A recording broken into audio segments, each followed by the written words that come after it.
present topics, please.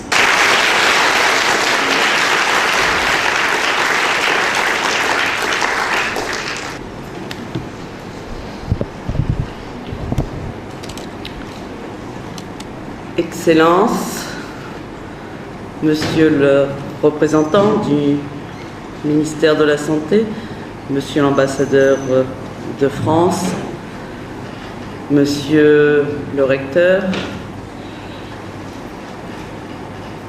chers amis, chers collègues,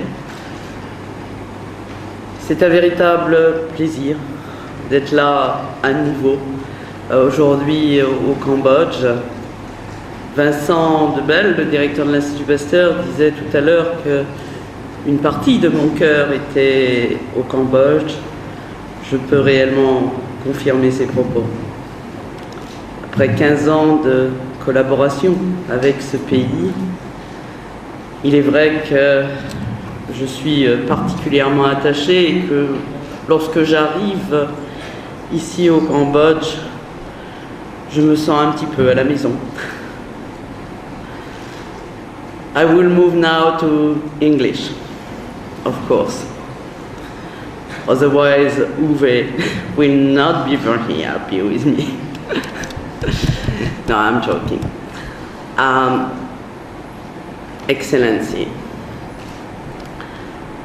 dear friends, dear colleagues, ladies and gentlemen, it's my real pleasure to be here again in Cambodia, and we'd like really to thank the International Peace Foundation for inviting me to participate to this new Dialogue Bridges events here at the University of Health Sciences in Phnom Penh, in Cambodia. Vincent Debelle was saying that the director of Pasteur Institute was saying that a part of my heart is here in Cambodia, and I really can confirm, after 15 years working together with Cambodian colleagues here, I really feel home when I'm here in Cambodia. And of course, as some of you know, it was really a wonderful event when on the 6th of October 2008, it turned out that I was in Cambodia when the announcement of the Nobel Prize nomination was made. And I must tell you, that was really touching for me to see all colleagues here, especially Cambodian colleagues, but also representative of patients coming to me. And we were so happy just to share together these events. And for me, this nomination, since it was made, I must say that I never really considered that it was a Nobel nomination of Francoise Barre-Sinoussi, but it was really a recognition of a whole community of scientists, researchers, clinicians, healthcare workers, and patients, and representative of patients, really working together, fighting together against these deadly epidemics in the beginning. So when Uwe invited me to participate to these events, I really accepted very rapidly. Why? Because first of all, the aim of the internet is something that I'm very sensitive of. Why? It's because, as Uwe mentioned, education is one of the first components of peace. Education for equity, education for respecting human rights, and all of this is part of the way forward peace. So I said, okay, it's maybe a good opportunity to share with the younger generation at the university, to share with the younger generation in high school in Cambodia my own experience of dialogues between different communities for the benefit of humankind, working on this deadly HIV, disease that unfortunately we had to face 30 years ago. So it's why I accepted, and I will start my keynote speech by some very shortly of the history, because I think especially for you, the young generation that are in this room, history is important. I have the next slide. History is important. Next slide.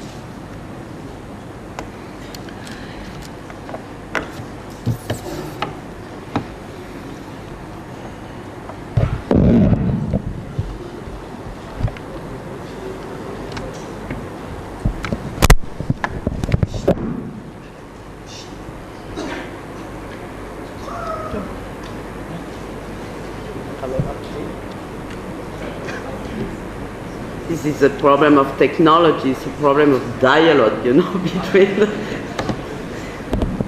between probably computers.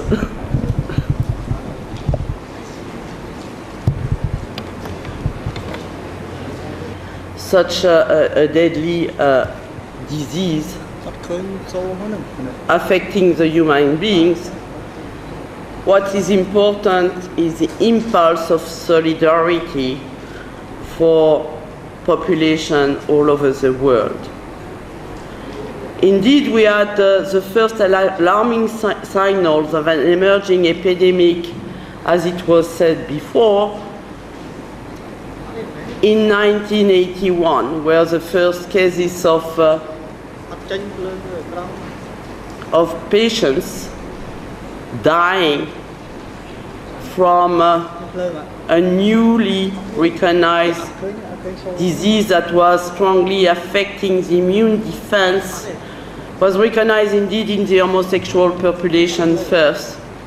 And it was really the start of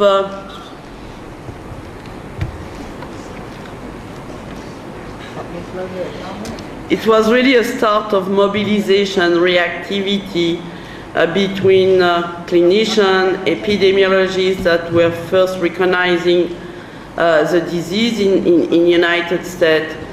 But it was also those clinicians that contacted us at the Pasteur Institute at the end of 1982, because they were recognizing the first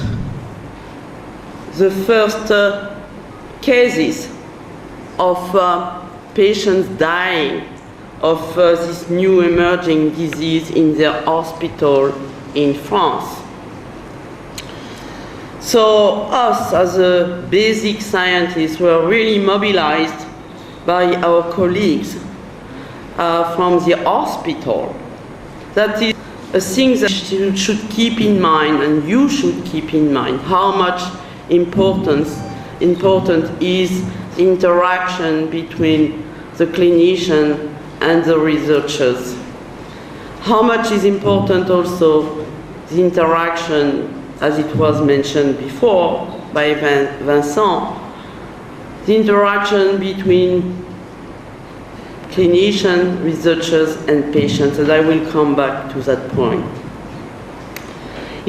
What I would like to say also on that slide as well is the fact that indeed in the early 80s we already knew the mode of transmission of the agent that was responsible for this deadly disease, as indicated by the first cases of infection in homosexual population, and then the recognition also of the disease in hemophiliac, as well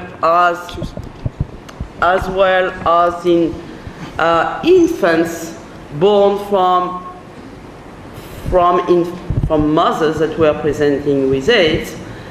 But we made a mistake at that time, and this is the reason I want to mention that. A mistake that is still today one reason of inequities between different people affected by this infection. This mistake that we made, we forgot one age at that time. You can see on this slide, on the bottom of this slide, that of course some people call this disease at that time the 4H disease: homosexual, hemophiliac, heroinoman, because IV drug users were already recognized as affected by this disease. But look, we forgot one age: the heterosexual infection. So as a result, still today, people have in mind that it's a disease that is affecting only some communities that are very often by the government leaders. We should keep in mind, and I will come back on that point later on, this is one of the major obstacles realized for us at Pasteur by our colleagues, clinicians that are on this slide. They came to us and said, you as retrovirologists working with this family of viruses for years in animals, do you think that this newly recognized disease could be due to family? The first human retroviruses was recognized very recently in 1981 and was affecting the subpopulation of lymphocytes called T lymphocytes that were strongly affected in the patients with AIDS. And we say, this is an interesting idea. We personally don't think that HTLV could be the virus itself, because this virus is not killing the lymphocyte, but in opposite, is inducing the proliferation of the lymphocyte. That's why this virus is causing leukemia. However, we say let's test the hypothesis. Let's test the hypothesis because we have the technology in our hand. It was another important issue, the progress in technology. And we had also more and more scientific knowledge on this family of viruses, indicating that sometimes this family of retroviruses can cause immune deficiency. So we say, okay, let's go, let's try. But we told our colleague, the clinician, particularly Willie Rosenbaum, look, Willie, I don't think the best solution is to try to find the virus in patients that are with AIDS already, because you just mentioned to us that they don't have any more lymphocyte, CD4 lymphocyte, when they are dying from AIDS. So it's a worse condition to try to identify the virus. And he answered to us, but before, they have this swollen lymph node before developing AIDS. And I can ask, if you like, one patient that I'm thinking of, whether he would like to participate to the research. That was the first cases of one patient really contributing to the progress of science. It's really because this first patient, who unfortunately died a few years after, kindly accepted a lymph node biopsy for the purpose of research only. Another important decision that we took together is the fact that we will not check for HTLV, otherwise we will have waited in the culture for weeks to see whether the cells were transforming. we decide to look every 2 or 3 days into the culture to see whether we will be able to detect something resembling to a retrovirus. And it turned out that was a good decision. So the reason on that slide, indicated no dogma when you start research program. You should have hypothesis, of course, and research is generally hypothesis driven, of course, but don't have any dogma. Otherwise, you will never make any discovery. So it's a basis on this very nice dialogue between us that we made this first report in May 20, 1983, describing for the first time a virus that we called at that time lymphadenopathy-associated virus, because the virus was isolated from the lymph node biopsies. And it's later on that this virus turned out to be named human immune deficiency virus.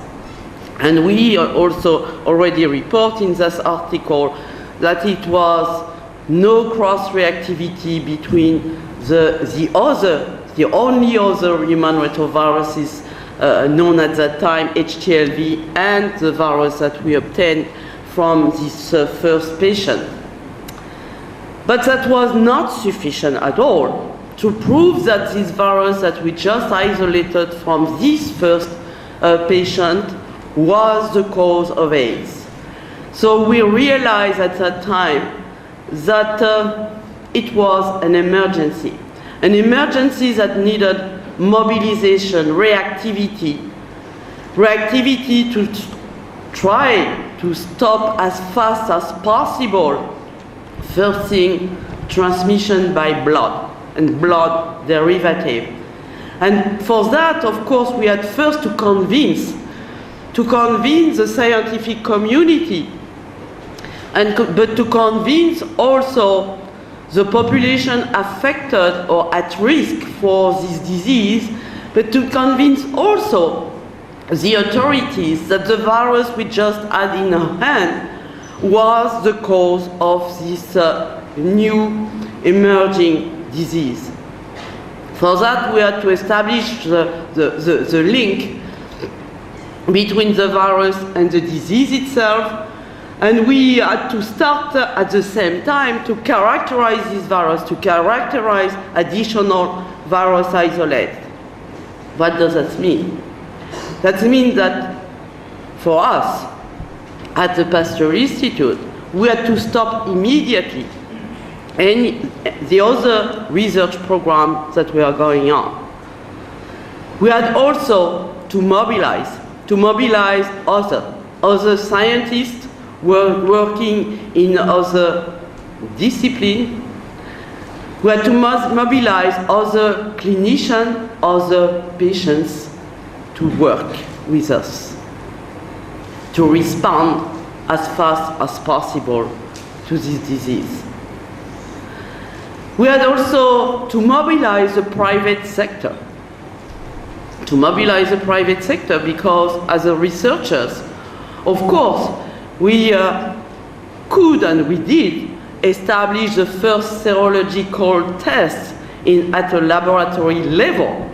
But that means that we had to develop this test for commercialization. That was not our specialty as scientists. So that means that we had to mobilize the private sector, and it turned out that we had a very strong and nice partnership, efficient partnership with a company called Sanofi Diagnostic Pasteur.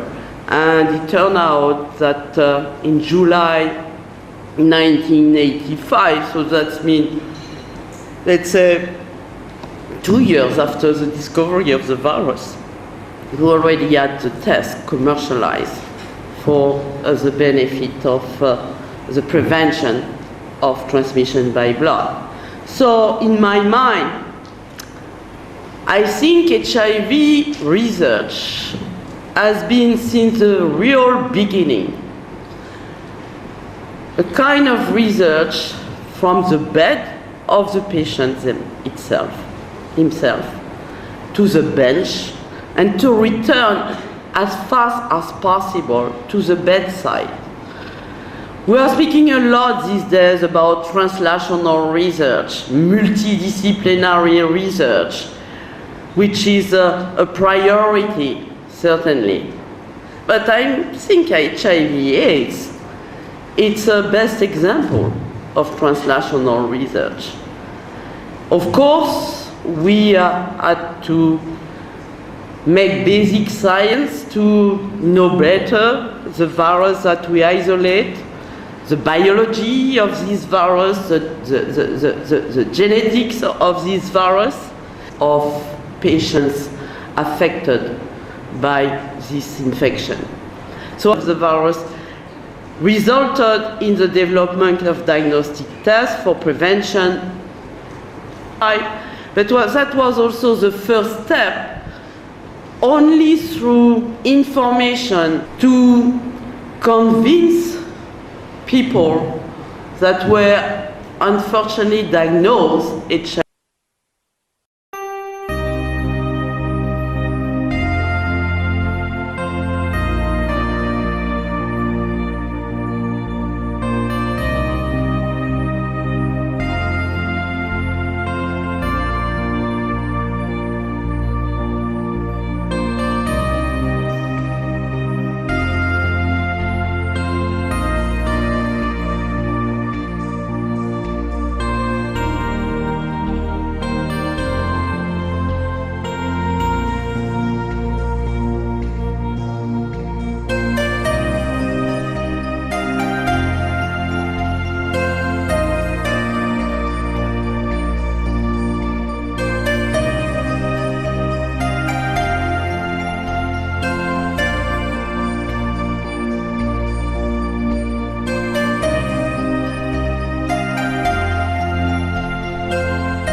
the vision of Louis Pasteur, that indeed research is one component which is essential together with intervention action on site for strengthening the local infrastructure. Strengthening the local infrastructure, that means to build capacity through education, through training of health workers, through training and education of the civil societies, also to strengthen the organization of the health system in the country. For me, those three components are a key issue for the development. And us, as scientists, we are the organization, non-governmental organization, and UN agents to local authorities. As a result, I think it has been a real mobilization and response of the national authorities here, of the national authorities, the prevalence and the number of people infected by HIV would have increased over time in Cambodia. This is not the situation. You can see this black curve here showing that the prevalence and incidence of infection of HIV in that countries stopped and slowed down at one point. When we started, it was about 15% HIV infection in prostitutes here in Cambodia. Of course, it was with support of other international organizations. It's also, in my opinion, because here in Cambodia, the national authorities accepted and understood why it was important to have also research associated to action.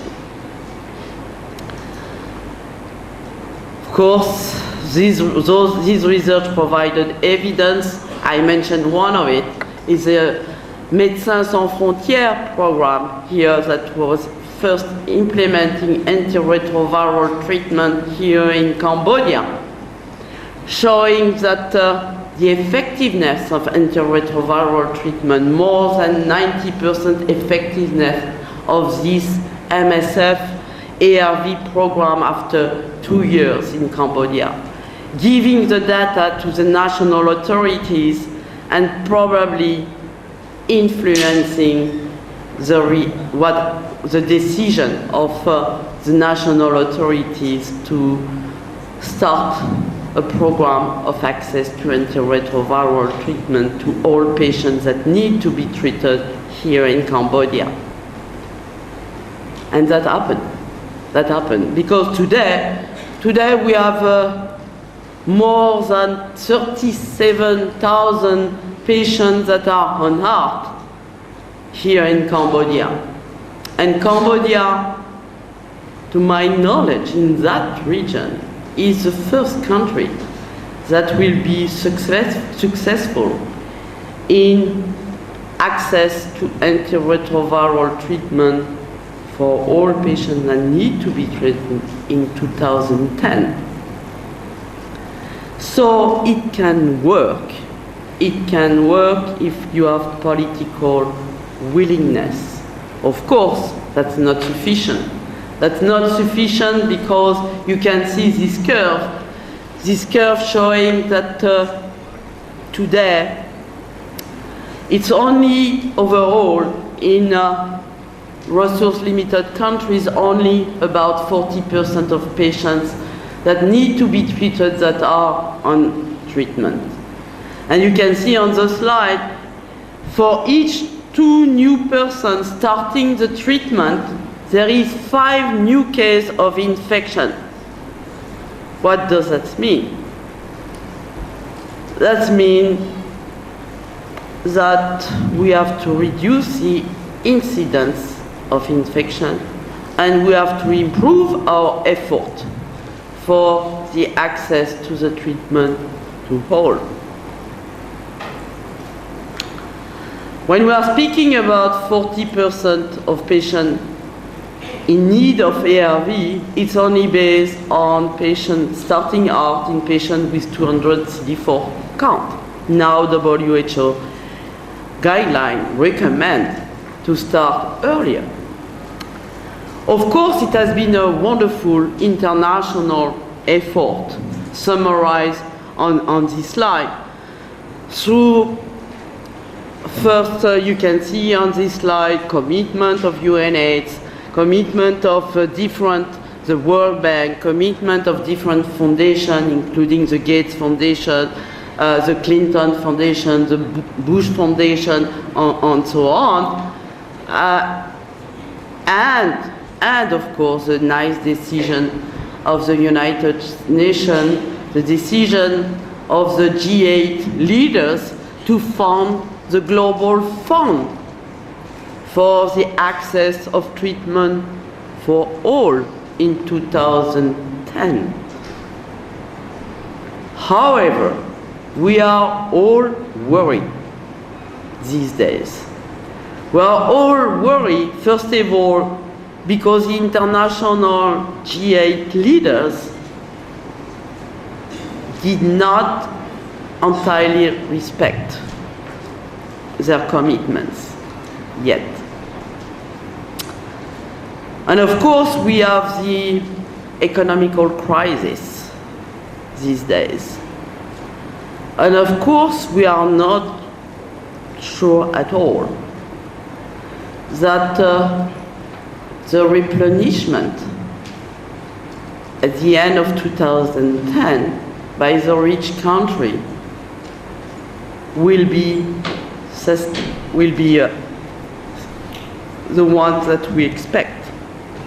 That means that we have to convince the rich country, convince and enlarge probably to the G20 nation the commitment and the promise to help others.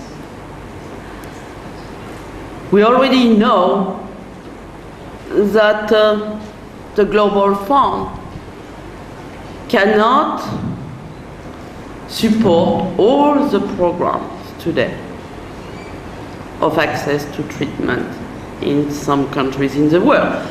And I'm really concerned when I go in some countries in Africa and they told me, we don't have any funding from the Global Fund, we just have funding for 1 year to make sure that we can continue the treatment of patients that are on treatment, but we cannot enroll new patients on treatment that need to be treated. So that means, if I mention that, it's because we should continue the dialogue with political leaders. It's our responsibility as scientists, it's our responsibility, you clinician, health worker, to make pressure at international level on the rich country for respecting their commitment and even for improving their commitment for the benefit of all in the world. We also need to create and implement certainly new funding strategy, and one of it that for which indeed my country, France, was created several years ago, a tax on air ticket. A tax on air ticket that can be used for HIV/AIDS patients, in particular infants. And as you know, the UNITAID was created on the basis of these taxes, and a part of this funding is going to the Clinton Foundation for the benefit of infants that are infected by HIV. So we need certainly to think and to have new funding strategy for the future. So we need certainly political commitment, and it's all, for all of us, it's our responsibility to make pressure at political level. But still 30 years after the discovery of the disease, still we need to make new discovery, new scientific findings. 30 years after the discovery of the disease, research priority are still prevention, care, and treatment.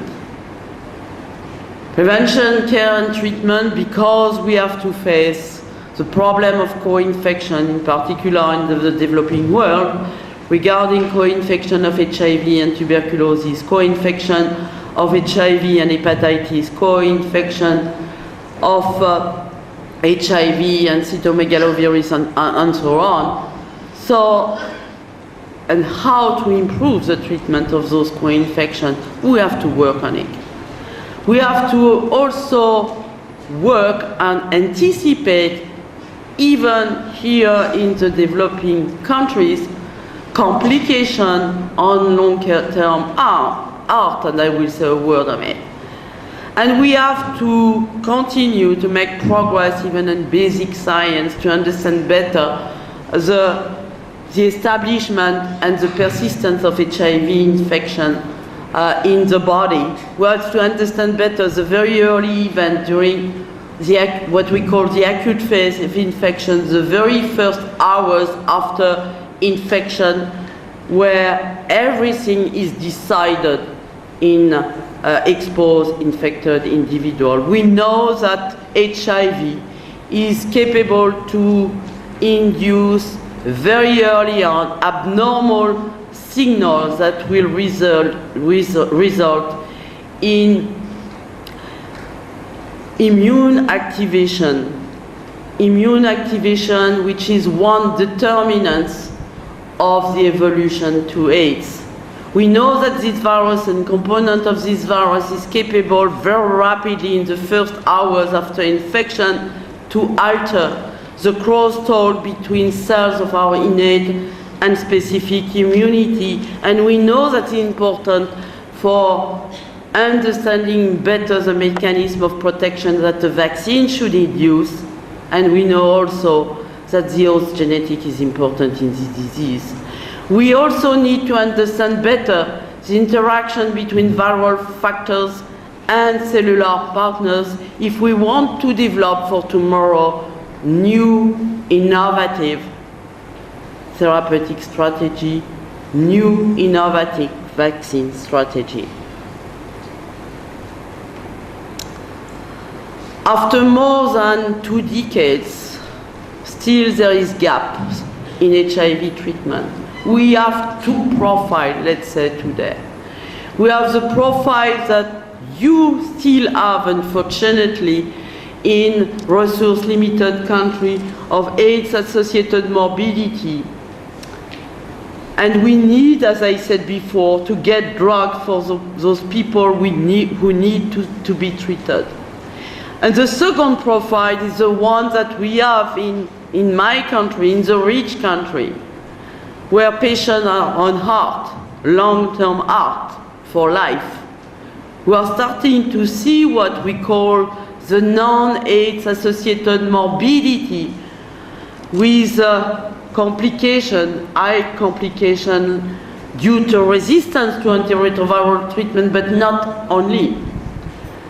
Due on long-term treatment to metabolic disorders, including cardiovascular disease, premature aging, such as Alzheimer's disease in still young individual HIV positive and treatment.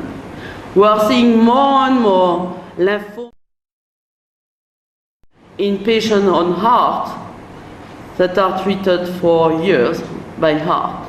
We have to understand better those complications for taking care of these non-AIDS associated morbidity and have new strategy for tomorrow. And I'm concerned and you in those countries, you have to be concerned. Because at one point, you may have the two profiles at the same time. The AIDS-associated morbidity and the non-AIDS-associated morbidity as well. So you have to anticipate already those two issues.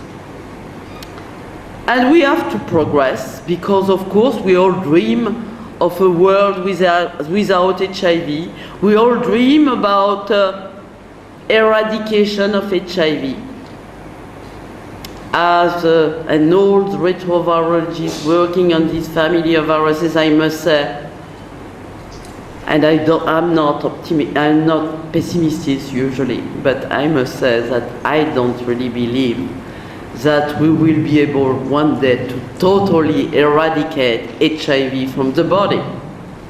But I am convinced that we shall be able at least to have what we call the functional cure of AIDS.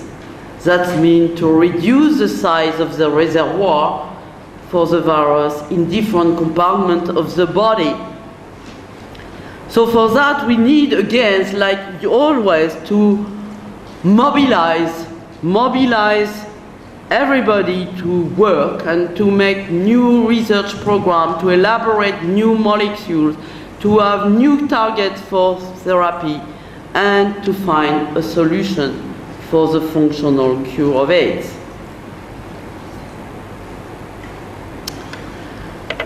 There are progress already.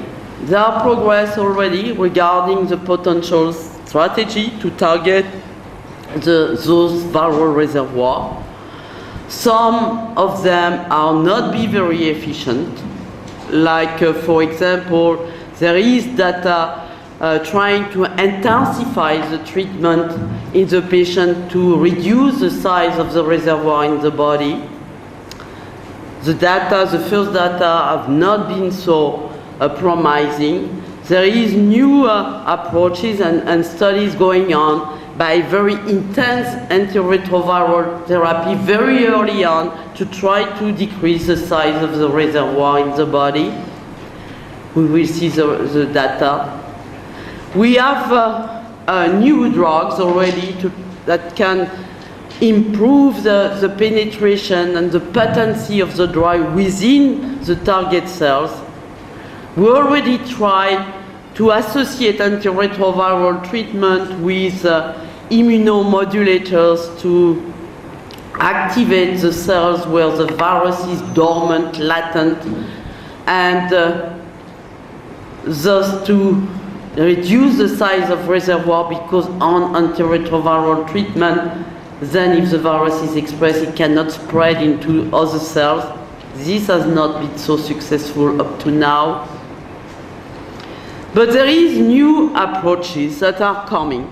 New approaches that are already coming that aim to unlock the latency of the virus within the target cells. We are understanding better and better the mechanism of latency, and there is drug and development. Of course, still it's at the level of basic research, but some of the drugs are research for within the next year. So we have promising strategy for the future. Regarding the prevention strategy. Prevention strategy, of course, you know that microbicide has been quite deceptive with failures to try to prevent the sexual transmission of HIV-1, the classical microbicide approach. But there are new approaches using specific, what we call specific microbicide. Indeed, that's antiretroviral treatment used as microbicide. And it's what we call the specific one. The first data, some of them were promising, some of them are more deceptive, but this is an approach that should continue. Regarding another approach is circumcision. Circumcision not alone, of course, but we know that circumcision can reduce the risk of infection, sexual transmission by 50, 60%. This is one approach to consider associated to others. And the first thing that I have on my slide, the first line, is the use of antiretroviral treatment, not only as treatment, but as prevention. As prevention, pre or post-exposition prophylaxis, but also as early treatment. The test and treat concept. Test and treat concept. Test as early as possible to know if you are HIV positive. If you are HIV positive, you can be treated. This is a wonderful thing because in the past, we could not propose the treatment early. And we know today that if the treatment is proposed early, there is a benefit at the individual level and there is a benefit at collective level. Because we know, and there is already data indicating that if a partner is treated and is on heart, there is a reduction of the risk of transmission to his partner by more than 90%. So the treatment itself is part today of preventive measure. Of course, there is a problem of feasibility, particularly in the developing world. But we really have to think about it for the future. And of course, on that slide, I'm mentioning vaccine, and I will say a few words on vaccine, which has been a failure up to now until the modest data of the trial that was available at the end of last year. The test and treat concept. We know that antiretroviral treatment stops viral replication, and as a consequence, there is undetectable viral load in the blood, and most of the time in the genital secretion.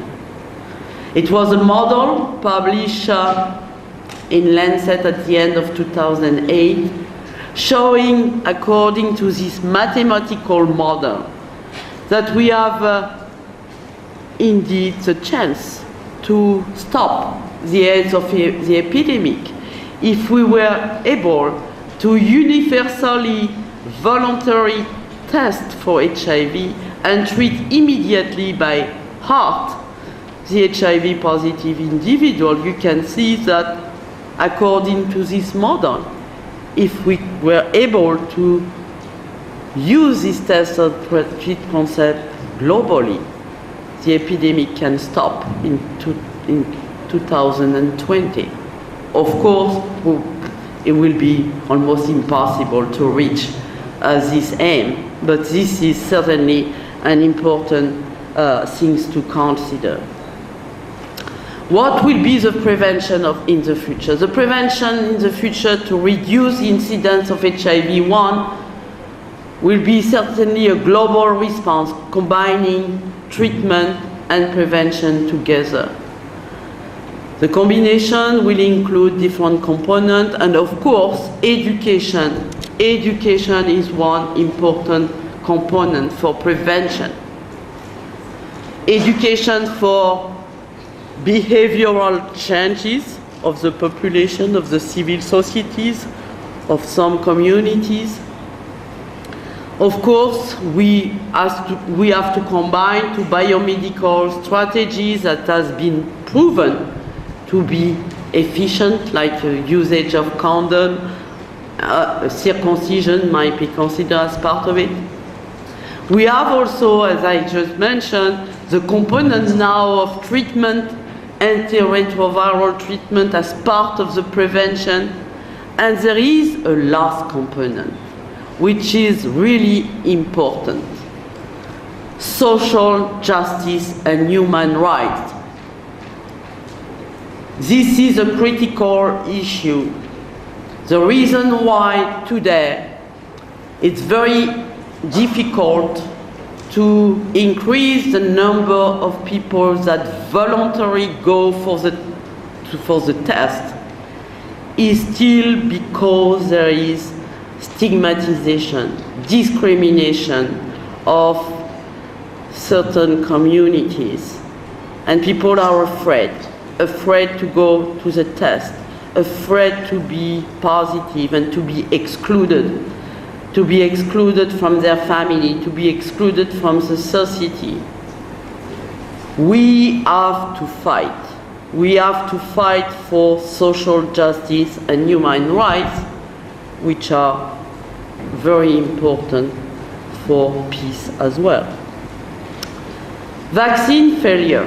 Vaccine failure, just a few words to say why it has been so much failure.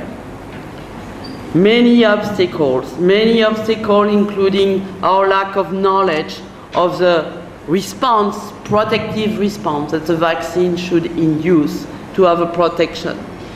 We have to understand better today what are the mechanisms of protection, what are the alterations that this virus or component of this virus are capable to alter rapidly, the key players of our own defense against infection. We have to understand better the latency also, and we have to consider a vaccine that should be able to block the transmission of the virus from one infected cell to another infected cell. What will be the solution for tomorrow? It will be new innovative concepts based on a better scientific knowledge and very early advance, resulting in pathogenic signals that are able to alter the protective immunity, in particular in infected sites.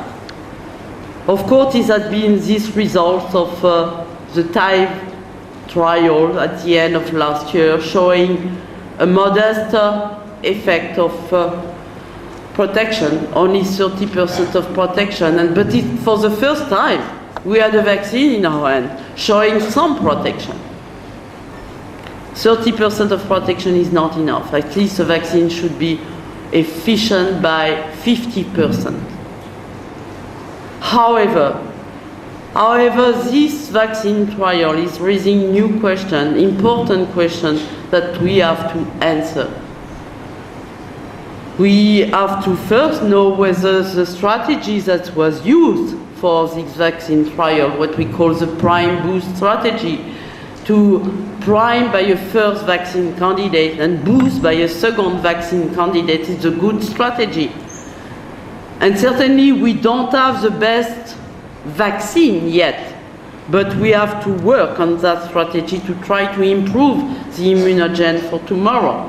And we shall, through the vaccinees, lucky vaccinees that are protected in this TIDE trial, we might be able to understand the mechanism of protection that the vaccine was able to induce. We already have some information indicating that it's not the classical protective immune response that those vaccinees have elicited after vaccination. So we certainly will learn tomorrow from studies on vaccinees, and we will be able to develop new vaccine strategy. We will learn also from other models of protection. Other model of protection that protected vaccinees, like for example those very small proportion of exposed non-infected individuals that are, for example, partners of HIV positive individuals.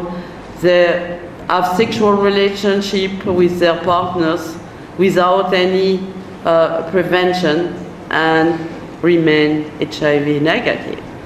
Why? We already have data indicating that genetic factors may be important, that some response might be important, but we shall continue to work on those individuals. We have also nice model of protection of the evolution of the infection against AIDS. Not protection against infection itself, but protection about disease, against disease protection. And personally, if you ask me the question, I believe more in vaccines that will be able to protect against the evolution of the infection to the disease than a total protection against the infection itself. And for that, we have nice models. The first model that we have is this small group of patients, less than 0.3% of HIV-infected individuals that are infected since more than 10 years, some of them 15 years. They are seropositive, they have undetectable viral load, they naturally control their infection without any antiretroviral treatment. It will be wonderful if we can reverse the proportion and by a vaccine to transform everyone who is infected by HIV as an elite controller. And we are learning more and more regarding these elite controllers, the kind of response that they have. We know that the genetics of the host is important. We know that one proportion of this elite controller have a very efficient immune response against the infection, capable to eliminate the infected cells. We have another group of elite controllers for which we don't know the mechanism yet. And lastly, we have another model which is very complementary in my mind of the elite controller, because the African monkey in Africa that carry a virus very similar to the human virus HIV, they do not control the virus itself, but they control abnormal activation signal that is one determinant of the evolution of the disease. So we have two complementary models. One is to understand better the mechanism of control of the replication of the virus. The other is to understand better the mechanism of control of abnormal activation signal. And what will be the vaccine for tomorrow? We have to keep in mind that we will probably never have a vaccine that will entirely block the infection itself. And in the case of an infection like HIV, if you still have a remaining replication of the virus, that means that you will still have components of the virus at low level that might be capable to induce abnormal activation. That means that we might need to have a combined approach, blocking both with the vaccine, the infection, and blocking the immune activation signal. That means to have a combined vaccine, a combined immunogen to block the infection and the evolution of the disease. Keep in mind that HIV/AIDS is among one of the Millennium Development Goals. This goal is saying that we have to halt and begin to reverse the spread of HIV/AIDS, but we have to ensure at the same time that the response to HIV/AIDS is further integrated within and benefit the health system as a whole. This objective should be reached in 2015. We have a wonderful opportunity indeed in our hand today to change the course of history in global health equity. The fight against HIV/AIDS from the beginning up to now has been a unique impulse of solidarity for equity. Since the very beginning, and we are ready to continue today, and we will need you, the young generation in the room, to continue the dialogue between communities, to raise all together our voice for equal access to treatment, equal access to care, equal access to prevention at universal level. We have to raise our voice for social and legal justice for all. We have to raise our voice for the end of stigma and discrimination based on serological status and gender or sexual orientation and so on. We have to raise our voice all together for equity for all, for tolerance. It's our responsibility. Of course, it's the responsibility of political leaders, but it's also our responsibility. And really, we need you. We need you to think about the responsibility that you have for the benefit of humankind in order to respect all the population in the world, which has the basis of peace. Thank you very much for your attention.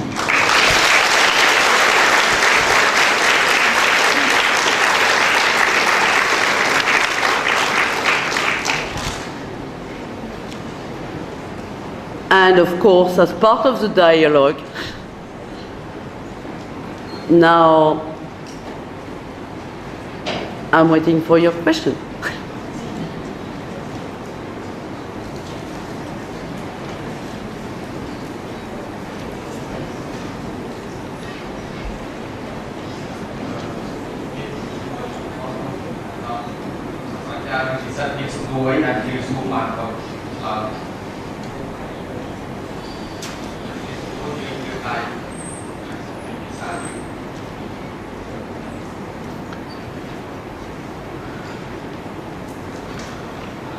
Laurent is starting. Dear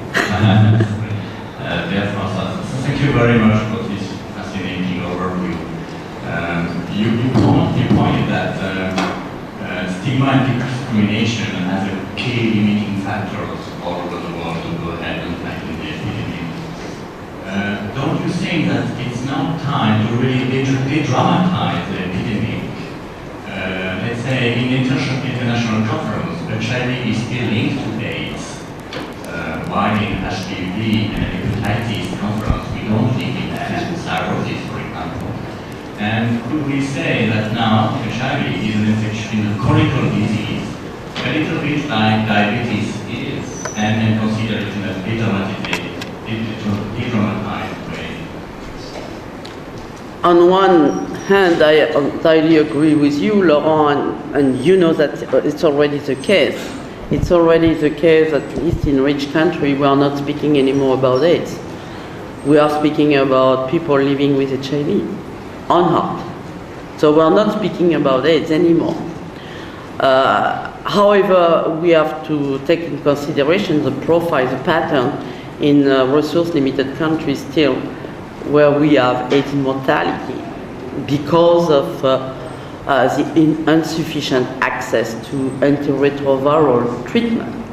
So I think we already started to de-dramatize AIDS, but in another hand, you have to be careful as well, because you can, as a result, we can have the situation that we are starting to see also in the rich country. The fact that in United States, but also it's the case for us in our country, in France, to see again an increase of HIV infection in some communities. The first community, I would say, like the beginning in HIV/AIDS, affected by the new cases of infection is homosexual. There is again an increase of HIV infection in homosexual population in United States, in Europe these days. And probably it's because of the fact that the message, we say, okay, this is wonderful, we have a treatment today. And of course, they know it's not a cure. They know it's not a cure for AIDS. It's not a cure at all. But they feel that anyway, if they get infected, they can be treated. So we have, on one hand, I entirely agree. On the other hand, we just have to find the right balance, let's say. And of course, for me, it's not only a question of drama regarding HIV/AIDS. It's really a question of when you speak with people, they're afraid to go for the test. They're afraid because of the eyes of the others. Or if I go to the test, maybe my neighbor will think that even in France, it's still like that. I mean, they will think that I am homosexual. Or for women, they will think that I am a prostitute if they know that I go for the test. I mean, this is unacceptable. Really, we have to stop that. I mean, I very often ask, even a short anecdote. Last year I gave a talk at the American Club. So I got a question by, at the end of my talk, one American guy stand up and said, why are we focusing so much on this infection that affected these communities of homosexual and prostitute? I said, that's enough. That's enough. You have to keep in mind that 80% of people that are infected are maybe you here that is raising this question. Or if it's not you, it might be your children one day because of the behaviors that you have. So, I mean, even today in our countries, in the rich country, we have this kind of statement regarding population unfortunately affected. And I asked the guy, would you have the same statement for people that are affected by hepatitis infection? He said, certainly not. I said, but the virus, the transmission is by the same mode. So why? Why is so much differences between your statement on hepatitis and HIV? It's not the same, he said. So, I mean, you can see that there is a real problem and we have to fight. Of course, we have this situation in our countries, in rich countries, but in some countries, like Eastern Europe, it's really a drama today. It's really a drama because the political leaders are not taking care at all about HIV.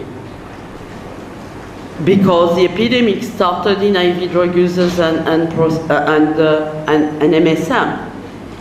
And as a conclusion, the police, through information they get, found the MSM and IV drug users and they put them in jail, where they had to go through violence, criminalization in jail. And of course, no care and treatment. Shall we accept this situation ourselves? At international level, certainly not.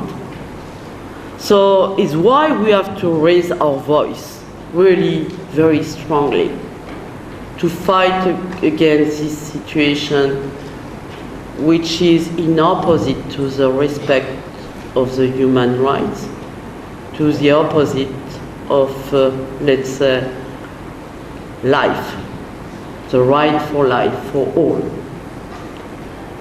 And the reason why the International AIDS Society will organize the conference in Vienna next July, because we say, okay, we have to raise our voice all together in a country which is close from Russia and countries around, to try to convince the political leaders there to take decision regarding infection and healthcare, let's say, in general, for all the population.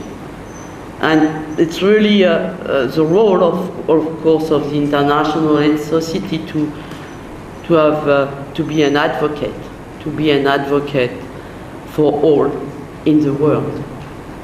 And as you know, it's what we did already for South Africa at the time that the President Mbeki was claiming everywhere that HIV was not the cause of AIDS and that the cause of AIDS was poverty. Of course, poverty is one component, of the situation, but we all know that it's clearly scientifically based that this virus is the cause of it. Which is why we raised our voice at the time by the Durban Declaration during the International AIDS Conference there. Of course, it was not 100% successful, but after a while, it turned out that the situation today has changed in South Africa. The government has changed as well. And the patients over there have started already to be on treatment and care. So, I mean, it's important. I mean, we have to convince others. Of course, scientific evidence-based justifications, of course, but also, I mean, we have to make understand to everyone how much is important to respect the others everywhere in the world. This is really part of equity for all, and it's part for me of peace, and of course is the reason why I'm here, because I think the dialogue and education is really a very important component. Yes.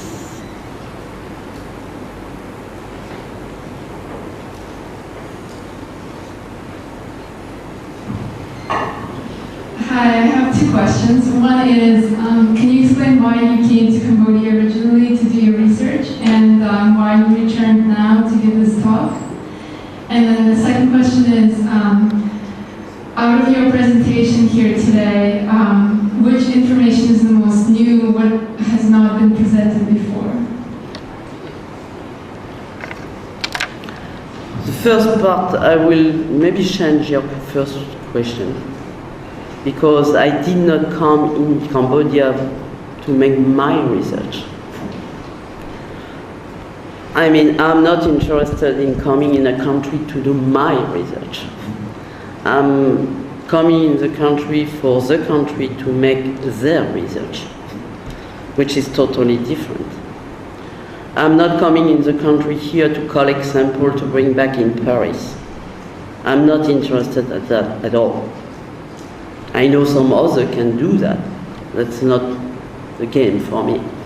If I'm coming here in a country like Cambodia, and Cambodia is not the only one, because I've been working first with Africa. As I said before, it's because I realized the situation in those countries, and I was personally convinced that research is part of the game to for the development of those countries. It's part of the game for education, for capacity building, for the development, and also to provide locally scientific evidences that could convince the political leaders at the national level in the country to take decisions. So it's not for me to make, to answer to your question. It was not for myself. It was for the country. And of course, I mean, some part of the work sometime has been done in real collaboration, and we publish together. We publish together, but I mean, the application of the research should be really done here in Cambodia or in other countries that we are working with. So this is to answer to the first question. It's not really a personal choice for me, but really for the country. The second question, what was new in my presentation today? Certainly not too much for you that are already aware about HIV/AIDS research. That was not a scientific presentation, I must say. It was, I'm used to make scientific updates or to work or to present more in detail some of the aspects should have maybe presented more data on elite controllers. We have very nice data on elite controllers, for example, these days, showing that about the genetic factors responsible for the natural control of infection, data regarding innate immunity and the role of innate immunity in natural control of infection. But I don't think that was really what Uwe was expecting for me. It's different to make a very technical presentation. Is not really helping the dialogue between the students and the scientists. So I will be glad in another visit to make a more scientific presentation about the last development in research.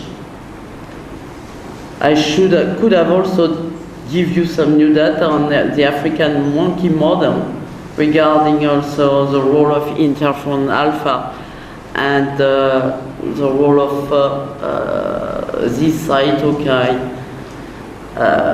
and the balance between the level of this cytokine in the control of immune activation signal. I mean, there is plenty of new data, but that was not the aim of this talk today. Now, if you want to speak after with me, I will be glad to do so.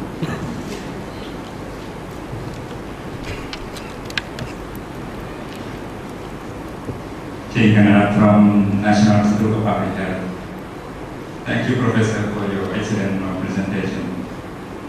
I know you are a scientist, but I invite you to think a bit out of the box into the system perspective.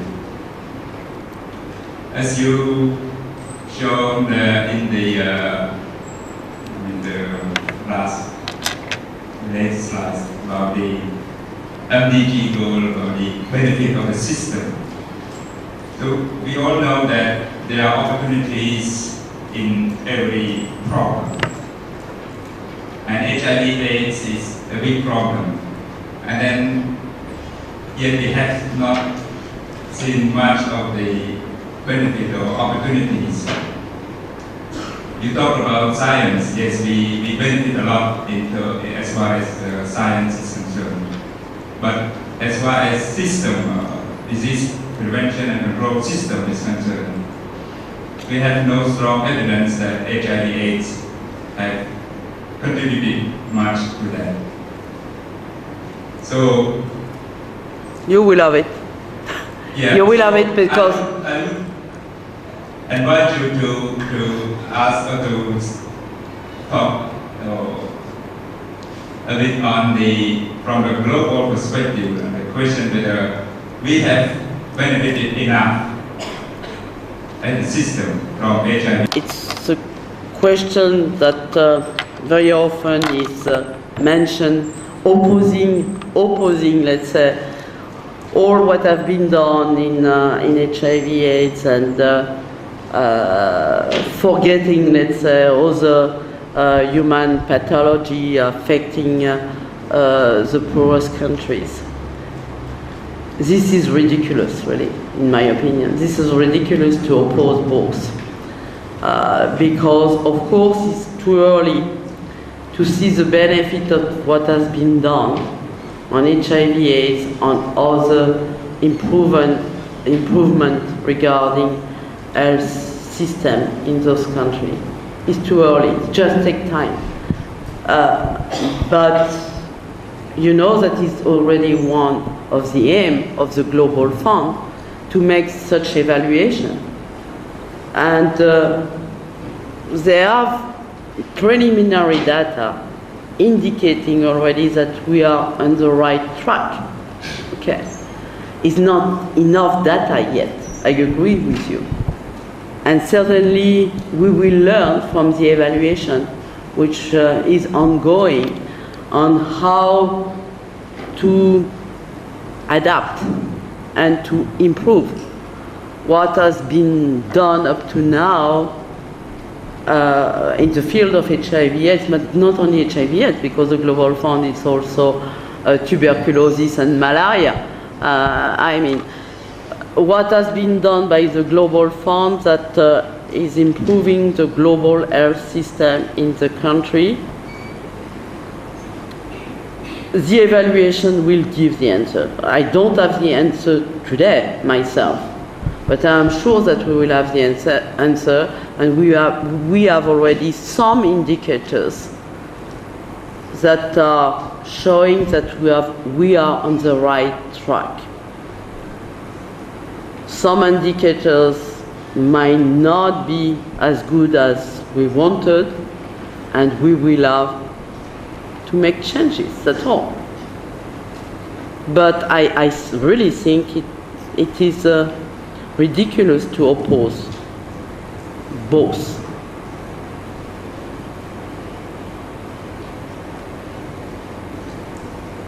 Any other question? Yeah.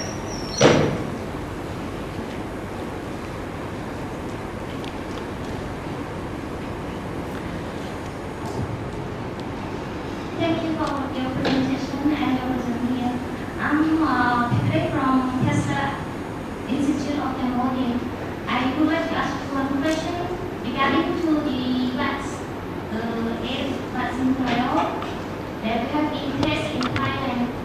And for your expectation that you see when you get start for the next vaccine trial with because your result in Thailand is just only 31%. So when you get to start for the next trial, I mean, you think that you get started soon or for a long time? Thank you. First of all, I want to clarify it's not my results.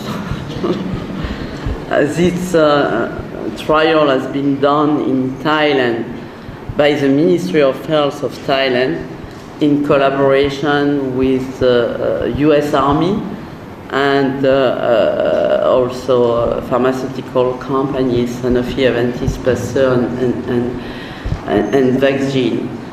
So it's not my work at all.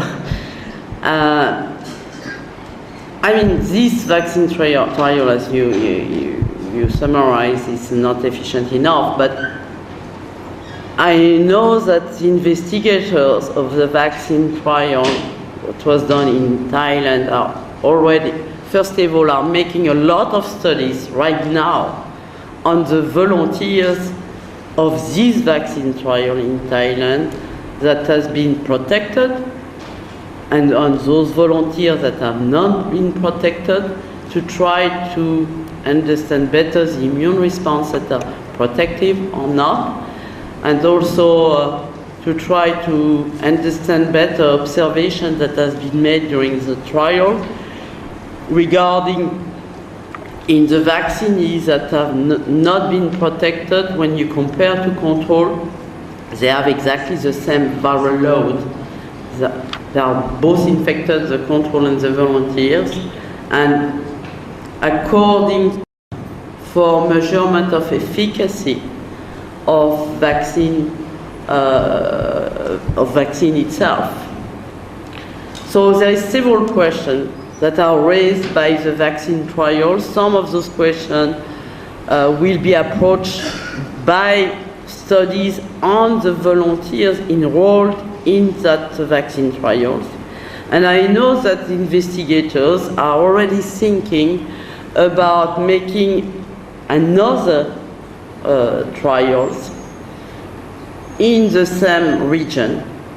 Thailand, of course, will participate to the future vaccine trial with a new protocol and new immunogens, but using the same prime boost approach, priming the response with ALVAC, with a vector, that's a viral vector containing HIV genes, and boosting with a viral protein namely the glycoprotein of the virus HIV. But in the Thai trial up to now, it was the monomeric form of the envelope, and they are planning to do it with the trimeric form of the envelope. That needs to be organized. I mean, you have seen on my slide probably that it was a trial enrolling 16,000 volunteers, 1,000 volunteers in each arm. You know that this trial started in 2003.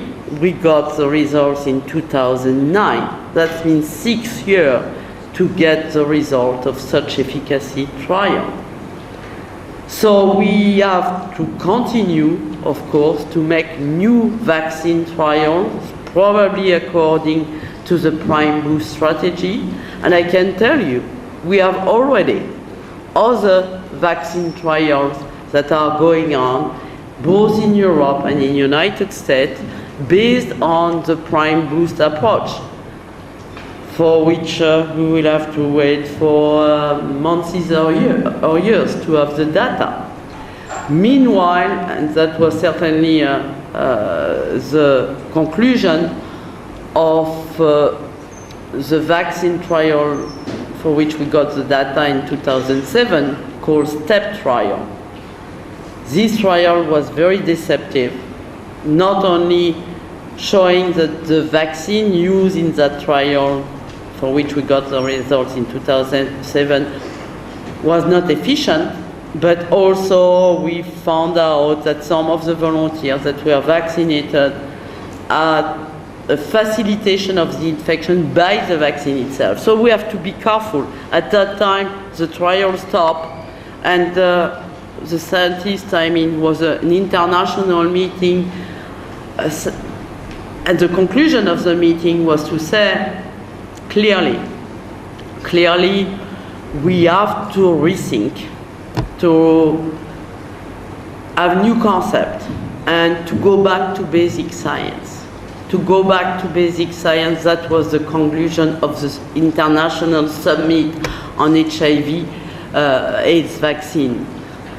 And it is what we are doing these days, to rebalance, let's say, vaccine trials and basic science together. This is the agenda. It is an alliance that has been created already several years ago, named the Global HIV Vaccine Enterprise, where you have representatives of the main institution, agency involved in HIV vaccine research in the world. And we have regular meeting of the Global HIV Vaccine Enterprise, and we define a new agenda for HIV vaccine research. You will probably hear about it during the year 2010, because the Scientific Advisory Board of the agency have worked very hard, and we define a new strategy for HIV vaccine research at international level. So, vaccine trials are still ongoing.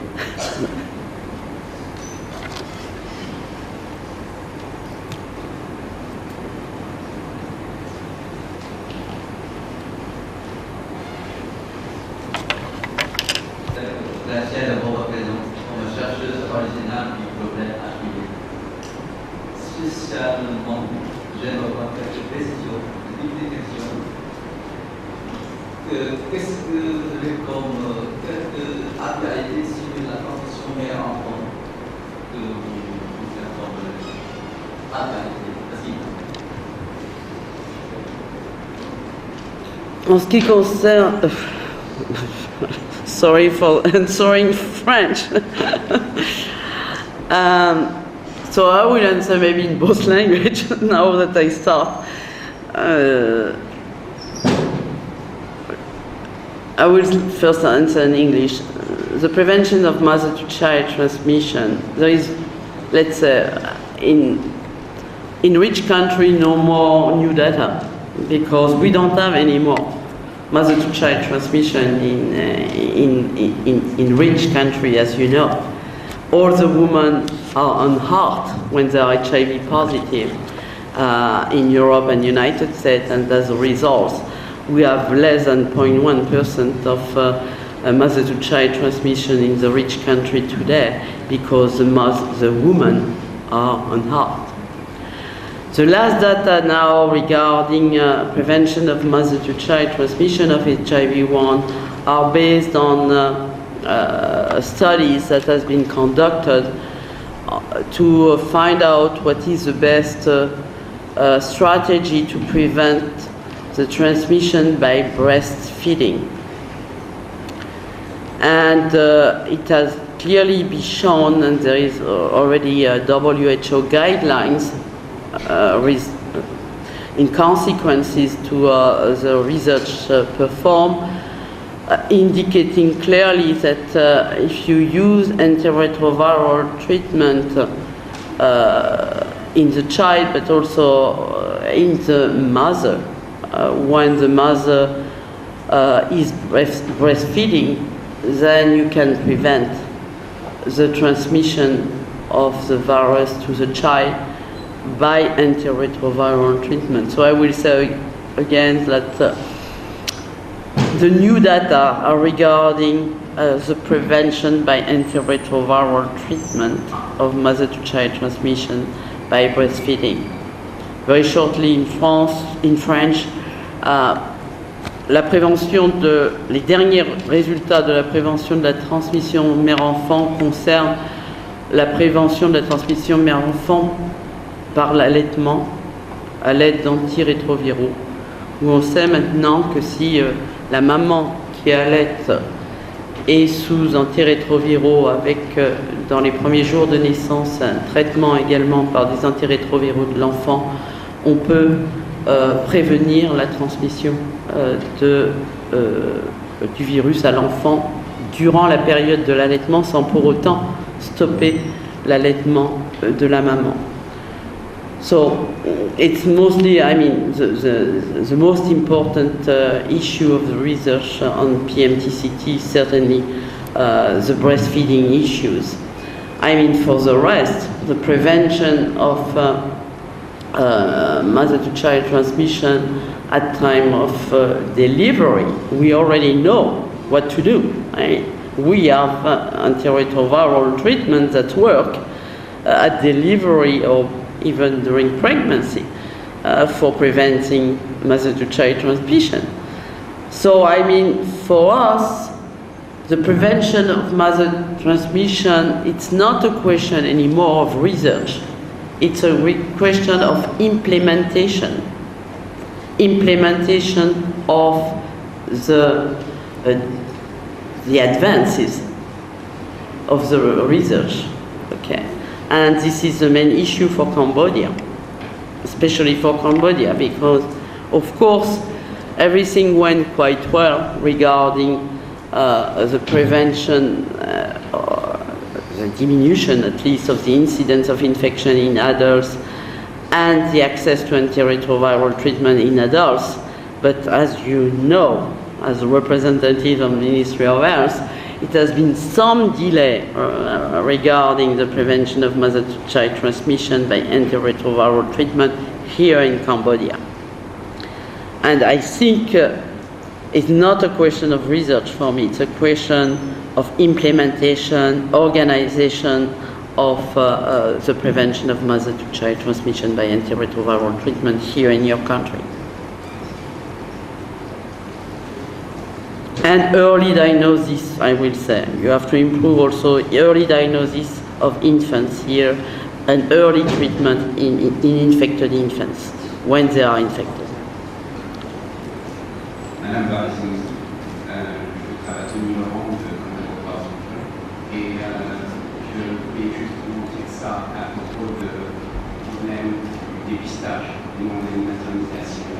Une, c'est cher le dépistage, et c'est là où toutes les choses vont changer. Et nous, on a 95% des femmes qui sont HIV positives ne le savent pas parce que le HIV c'est dépistage. totally agree with you. It's the reason why at the end I wanted to stress on that point how much it's important to early diagnose the HIV-infected infants and to take care of those infants and treat them. And to have also information on the response of HIV-infected infants on treatment, their response to the treatment.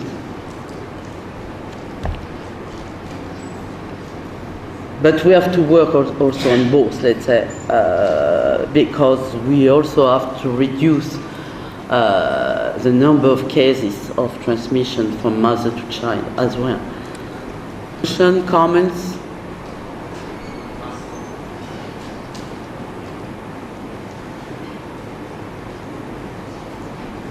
From University of Health Science. I've got a question for you.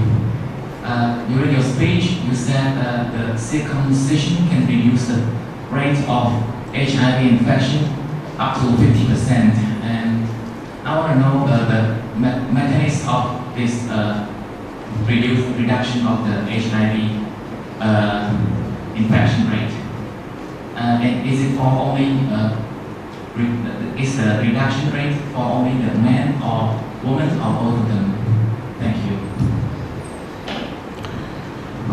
Yeah, it has been, I mean, there has been study showing that we can, the circumcision process is, let's say, eliminating the risk of target cells, which are usually present, so you diminish the risk of transmission because you have less target cells during sexual intercourse after circumcision compared to uncircumcised individuals. So it's a question of proportion of target cells that are present or not. So it's why you have partial efficiency.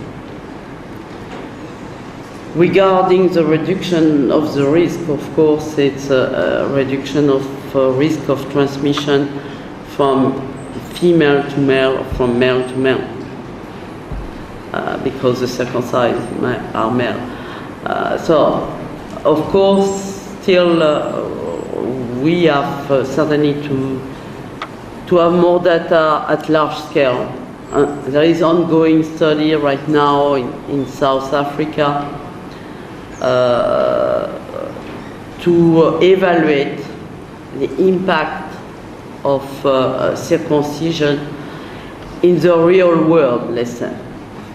So there is a very large study, and of course it will take care to have the response because it's a study using circumcision at large scale in a whole population in South Africa.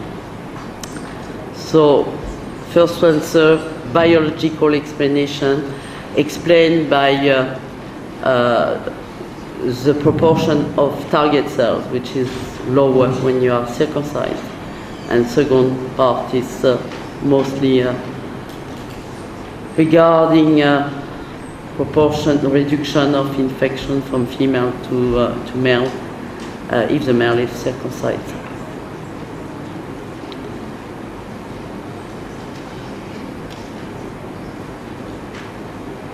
Other question?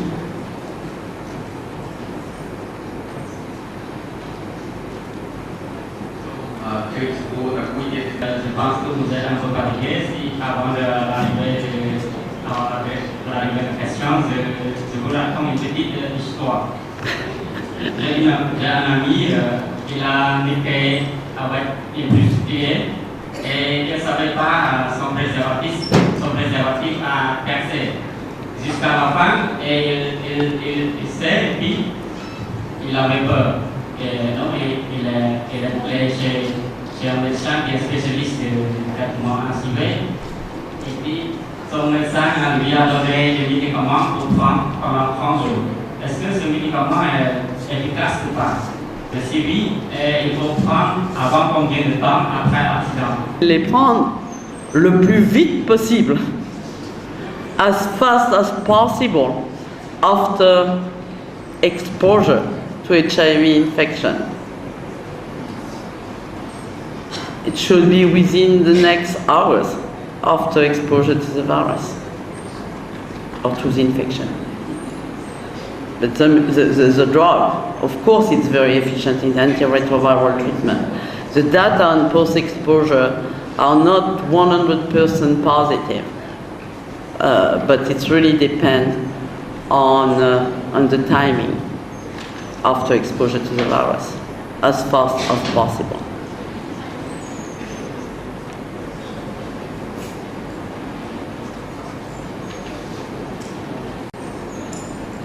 Thank you very much indeed, Professor Barre-Sinoussi. That was a huge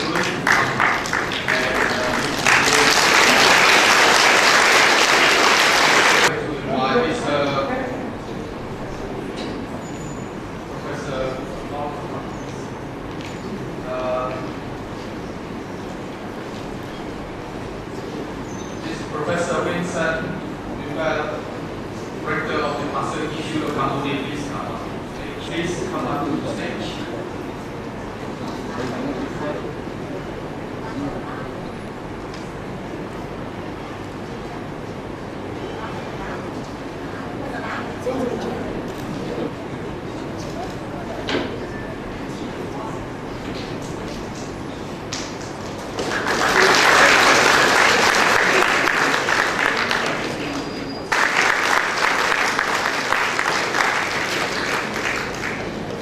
Also, thank you, Mr.